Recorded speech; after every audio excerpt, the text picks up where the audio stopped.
Welcome to Penrose Learning, where we make understanding easy. You start by confirming the essentials: your Apple ID email, the trusted phone number, and any recovery codes. Once those are at hand, open Settings and tap your name to reach Apple ID. Make sure you still know your device passcode.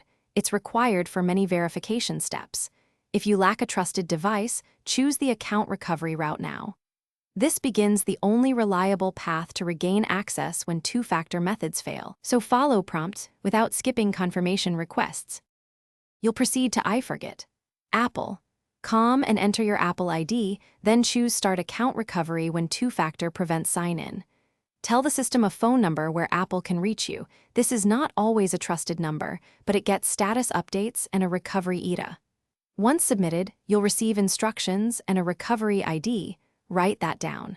Make sure to check messages and calls from Apple, and avoid creating new Apple ID while recovery is pending.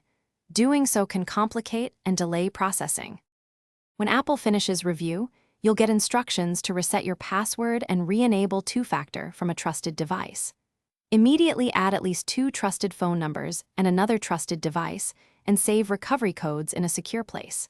If the recovery takes longer than the estimated window or you get no updates, contact Apple support and provide the recovery ID you recorded earlier.